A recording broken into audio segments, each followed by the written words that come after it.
Ladies and gentlemen, please welcome the musical comedian Miss Christiane O'Mahony. Hi guys, I'm Christiane. I never heard of Bright Club before, and I was really flattered when Jessamine invited me to perform. First of all, with a name like Jessamine Fairfield, I was like, she has to be she must have a PhD in romantic studies, Jane Austen or something like that. But I was really chuffed. I was like, oh my god, it was like comedy for clever people, and I was like, oh, this must mean I'm clever. But then I kind of realised, no, you guys are the clever ones. And then I was like, how am I gonna how do you it's not like the normal questions you ask an audience, where are you from, or give me a cheer if you're single. That's not going to work in here. I'm going to have to say things like, what universities do you work in, or how many papers have you published? And then I'll follow that with some light banter about the calcification of limestone. I suppose the heckles in a place like this is like, that's not an antiparticle. To which I just have to raise up my hands and be like, you're probably right. And I wasn't just a stranger to university myself. I studied philosophy in college, and then I trained as an actor. Thank you. Because I didn't want to leave college until I was sure that I was completely unemployable. And that's going very well. My mum and dad are really proud, because they spent a lot of money on harp lessons when I was growing up. We were hoping that we'd all get free access to heaven. So, and actually, when Jessamine asked me as well, I hadn't gigged in a long time. I stopped doing comedy for a long time, and so my comedy hymen has pretty much completely grown back.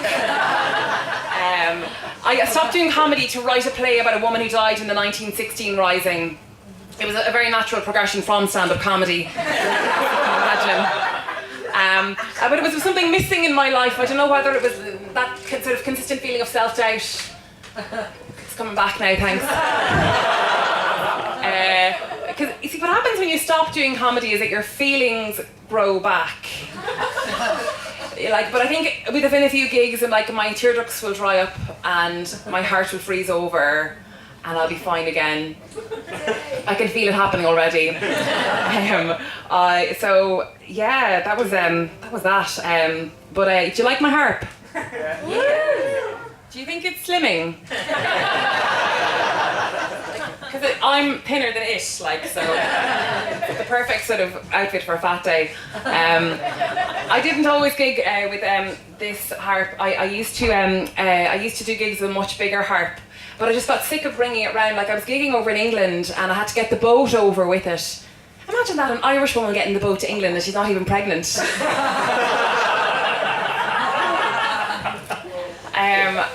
Because obviously women in Ireland don't have reproductive rights, and a lot of people are very angry at the Irish government for that. But I don't know why people are angry at the Irish government, because they didn't write our policy on abortion. Enya did. Sail away, sail away, sail away. Sail away, sail away, sail away. I think our abortion law is really weird in this country. It's illegal for a doctor to give a woman an abortion, but it is completely legal for a doctor to tell a woman where she can get an abortion. Could you imagine if it was that with all of our illegal activities? Can you imagine going to the doctor, I really want some heroin. And he's like, I'm sorry now, that's actually illegal, but I know a really good dealer over in Liverpool. You could go over and back in the day in the boat, no one would have to know anything about it. I'm getting to that age now where my parents' fear that I might get pregnant has been replaced by a fear that I might never get pregnant. And I don't know, I don't know if I want kids. I've gone through the kind of pluses and minuses. I know they say, oh, you'll never know until you have your own. But that is really a not satisfying answer. It's boring, and you're like, nah. Anybody? That was very loud, sorry.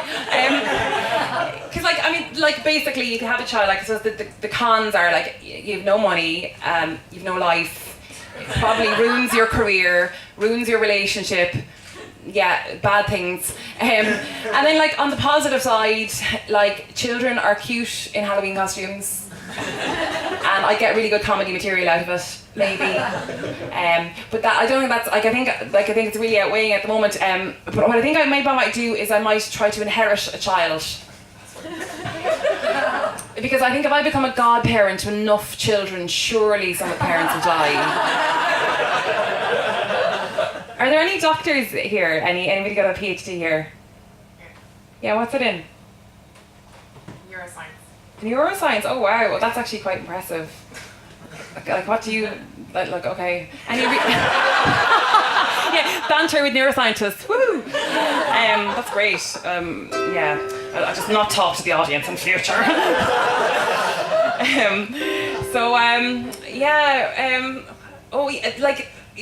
The harp. It's funny. Like I always used to wish that I might just be standing behind somebody with my harp. Like it's a really good instrument for a flashback, and I'd love to be standing. I'd love to be standing near somebody just as they get a sense of deja vu, and just as they go, "This feels familiar," I could be like.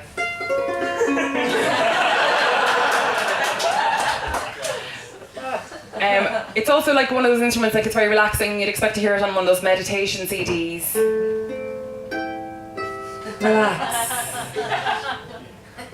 Close your eyes. They always send you on a journey, don't they? You're on a sandy white beach. Listen to the sound of the waves. Whoosh. Dolphins. Ooh, ooh. Mermaids. Ah. I'd love to just put a few surprises into one of those. Relax! Close your eyes. You're on a sandy white beach. Now don't worry, keep your eyes closed. No one's going to steal your handbag. Especially not that fella over there selling the beach towels. Feel the sand between your toes, against your thighs, in your butt crack. Itchy. Listen to the sound of the waves. All that running water. Need to piss yet? And then they always have, like there's certain voices, a kind of a neutral voice. Like certain accents wouldn't work, like a Belfast person could never do it. Could you imagine? Relax! Shut your eyes! You're Belfast now, you'd do it because you'd be terrified.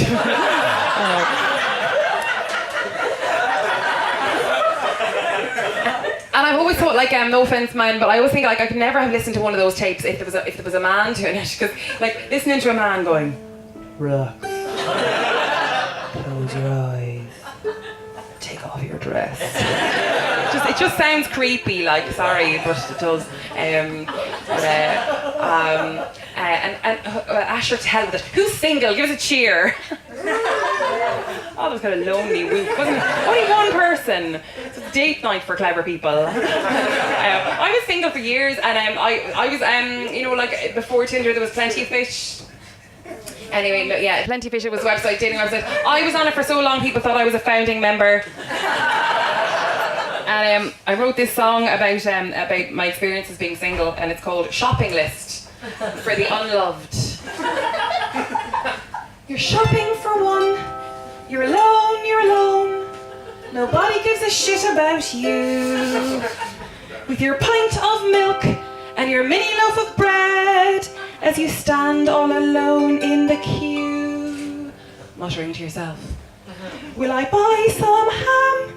It's on special offer, only if the packs can be resealed.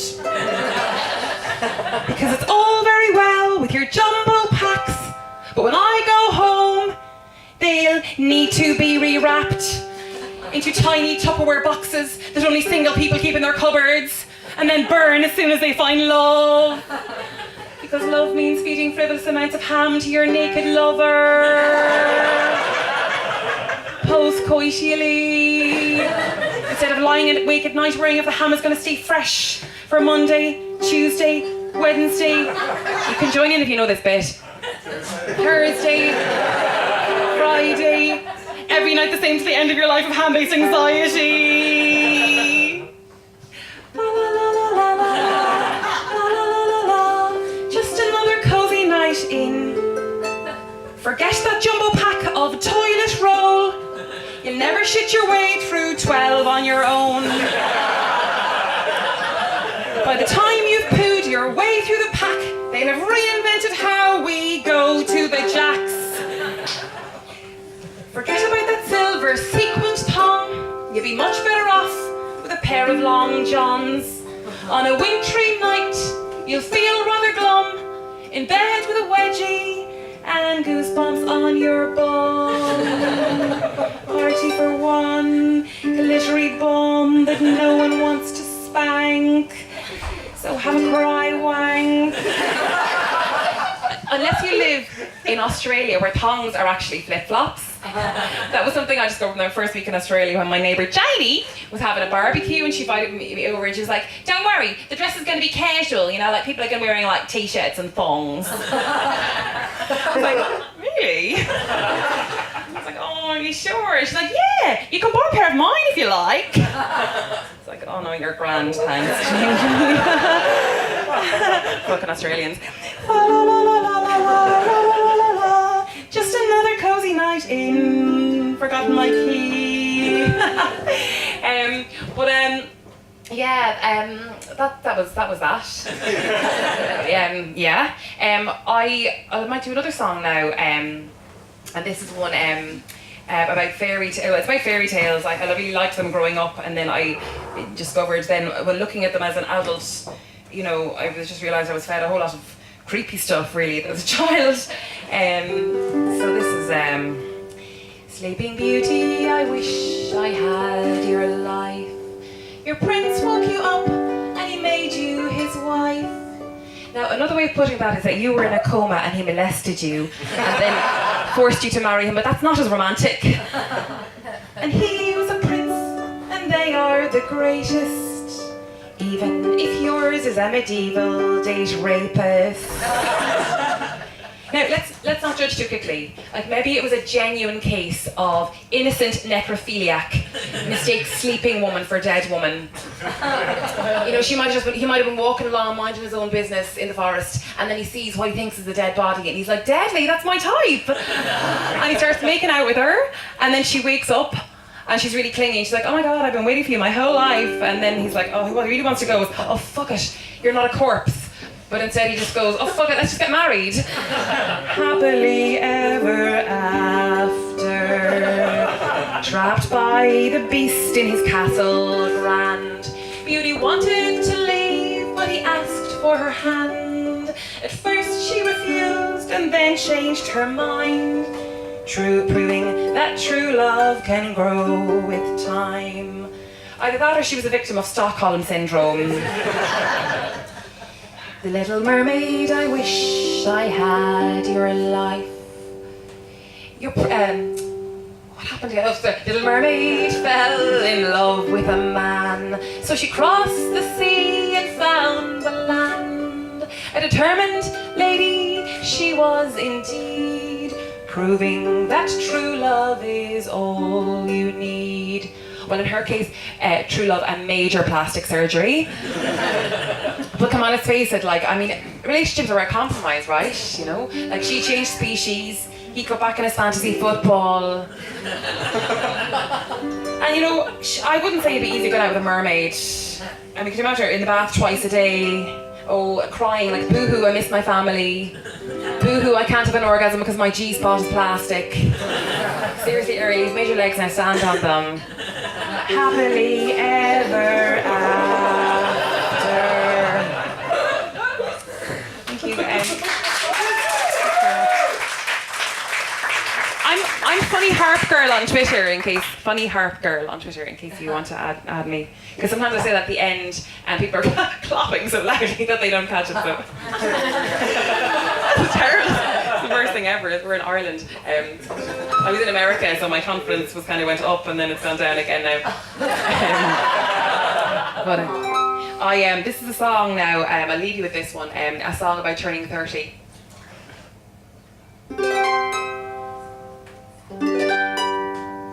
Fuck!